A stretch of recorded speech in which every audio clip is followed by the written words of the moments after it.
He showed up without a drone, without a smile, just papers in hand and his eyes cast down. A week ago he was threatening to sue me, and now he was asking for a meeting.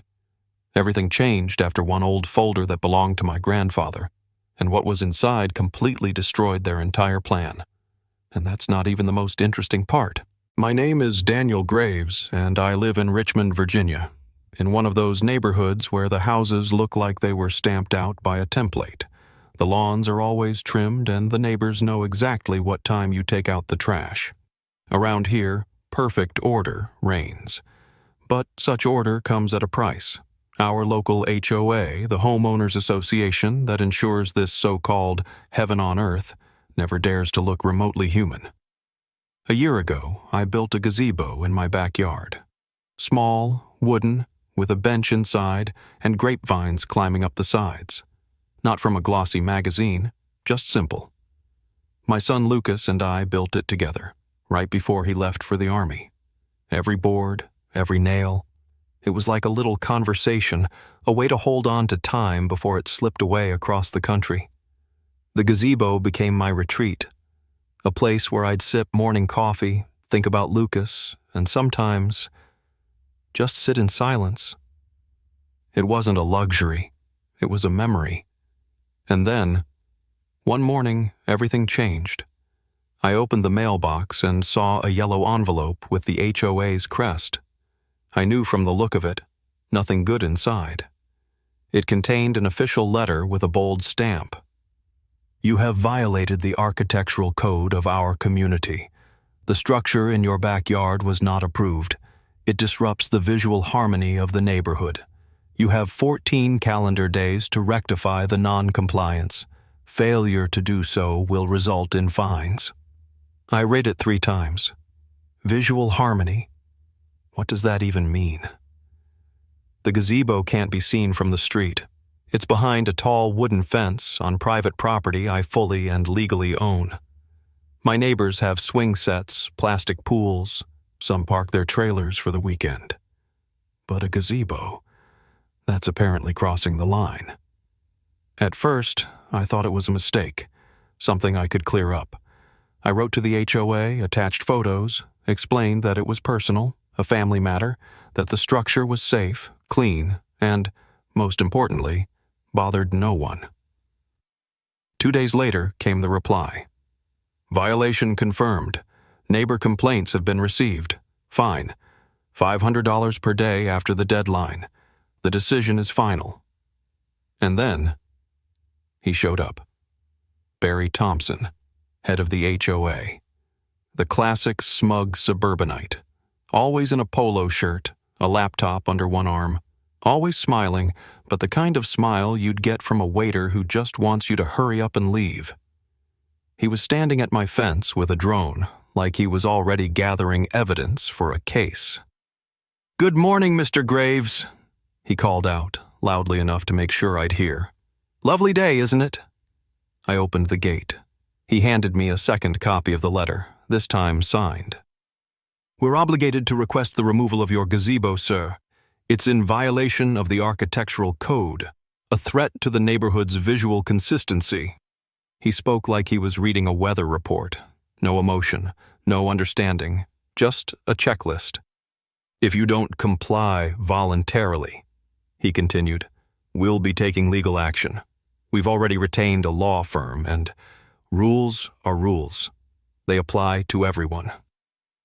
I said nothing, just stared at him, at the drone hovering above my house, at the paper in his hand. But inside, I was boiling. I tried to explain. I didn't yell, I didn't argue. I just spoke to him, human to human. "Barry, this gazebo, it's not just a structure. My son and I built it before he left for the army. It's a memory." Barry listened, but his eyes were glassy, cold. That same polite, practiced smirk played on his face, like a salesman who's already decided you're not buying anything. He raised an eyebrow and replied, "I understand your feelings, Daniel, but emotions are not a valid basis for violating the architectural code." He didn't even try to sound sympathetic. He just delivered that line like a machine. like a robot hardwired with rules.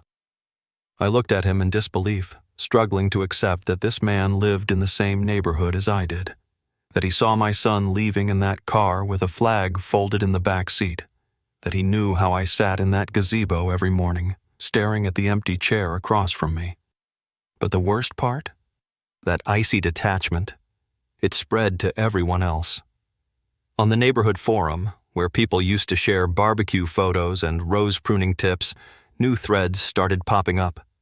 Daniel Graves is ruining the look of our neighborhood. Why does he think his feelings matter more than the rules? If we let him do this, next thing you know, everyone's putting up shacks and sheds. Someone called me a nuisance. Another called me a threat to community harmony. He's destroying the aesthetic of the neighborhood, wrote a new tenant who's been here 6 months and doesn't even know my name. Then one morning, an egg on my fence. Fresh, smashed across the wood, dripping down.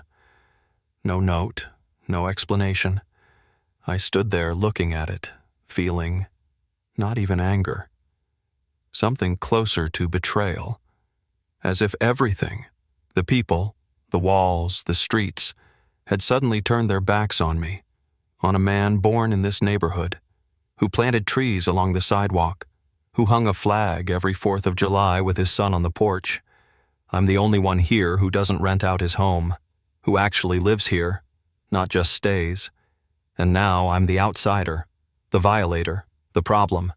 Then, just to seal it all, the HOA held a vote. Closed. Without me. The decision, $500 fine per day, starting the day after the compliance deadline. Until I take down the gazebo, the place that became a symbol of a bond time couldn't erase. Now they want to erase it from the earth. I was shaking. Couldn't sleep that night. Sat there with old documents, photographs, staring at the weathered mailbox that's been there since the 60s. And suddenly, I remembered something a lawyer said when I bought the house, 10 years ago. Something odd. Something I hadn't taken seriously at the time. The land is legally designated differently than it appears. You're not just the owner of a house, you own something more. In that moment, for the first time, I felt that this wasn't the end. It was the beginning. After a sleepless night, I brewed myself some coffee, sat at the kitchen table, and pulled out a box I hadn't opened in nearly 5 years. Inside were documents, old photographs, records, everything that remained after my grandfather passed away. Samuel Graves, a man who wasn't just a resident of this neighborhood, but its founder. I was flipping through the papers when I came across a thin folder labeled Graves Land Holdings, 1952. It looked like it belonged in a museum, yellowed pages, stamps, signatures in ballpoint pen. And there it was, the agreement. Real, notarized, with every legal formality intact. Graves Family Trust retains full and exclusive ownership of land encompassing Parcel 13B through Parcel 23D, including road access, common areas, and subdivision perimeter, as granted under agreement with West Hill Developers, dated July 18, 1952. I read it aloud. We owned all the land, not just the patch my house sat on, but the streets, the sidewalks, the trees, the green belts, all of it, our property. Turns out, when my grandfather struck a deal with the development company, he made one condition. They could build, they could sell homes. But the land would remain with the Graves family, forever. It was a long-term land lease. The HOA, technically, not only should have been aware of it, they were supposed to get permission from us before enacting any rules involving the land. But as with most things, time passed. New generations came in, renters arrived, bureaucrats and clipboard commandos moved in, convinced they were the authority, too lazy to even check the archives. They were operating off copies. I was holding the originals. I didn't gloat. I hired a lawyer. Jeffrey Monroe, a seasoned real estate attorney with a face that conveyed nothing but the law, studied the documents, gave a single nod, and said, "Mr. Graves, this case isn't just winnable. It's nuclear." 2 days later, we sent an official notice to the HOA. No emotion, no embellishment, just the facts. Dear members of the association board, in accordance with property documentation dated 1952 and recorded in the Richmond Land Registry, all land encompassing your community's grounds, including but not limited to common areas and infrastructure, is the legal property of the Graves family. The so-called architectural control zone, cited in your correspondence, has no legal standing on the referenced parcels.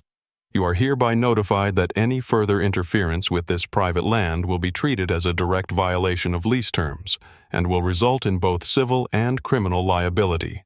Sincerely, Daniel Graves. That letter was a legal nuke.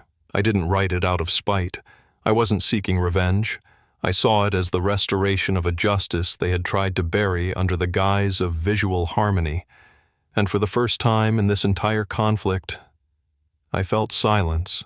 A deep, weighty silence. The kind that settles in when, in a game of chess, you realize your opponent has no more moves.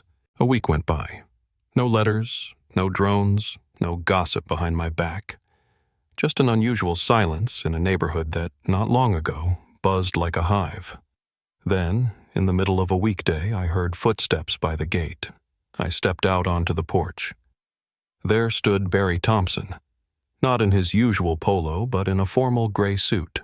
No drone, no camera, and most importantly, no trademark smirk. He held a folder in his hands. This time, not ultimatums, but official documents. He stood there quietly, not lifting his eyes. It felt like he had rehearsed his speech 100 times, and still didn't know how to begin. "Mr. Graves," he began, his voice dry and tense. "We've re-examined the documents, conducted a legal review. The HOA officially withdraws its demand for the removal of your gazebo. No violations have been found." He paused. Then he took a deep breath and added, "Furthermore, the HOA board would like to offer you an honorary position on the board of directors. We could use someone with experience and with a sense of history." I didn't respond immediately. I just looked at him, at his lowered shoulders, at the folder he clutched with both hands like a shield. Then I stepped forward, standing face to face with him. We were almost the same height, but in that moment I could see the shift in balance. Now he was the guest. I was the host. I nodded slowly, as if considering it. "You know, Barry," I said softly, almost like a neighbor, "all I really want is to sit in my gazebo, drink my coffee, and for you all to forget I'm even here." He didn't say anything, just nodded twice, quickly, handed over the folder, a formality, and left, eyes still lowered. Since then, everything has gone quiet. No more HOA letters. Neighbors who used to throw barbs on the forum or eggs over the fence now say hello. Some wave. Some nod from their cars. The gazebo still stands. Same bench, same climbing vines on the walls, and my coffee in the mornings in a silence I've learned to treasure again.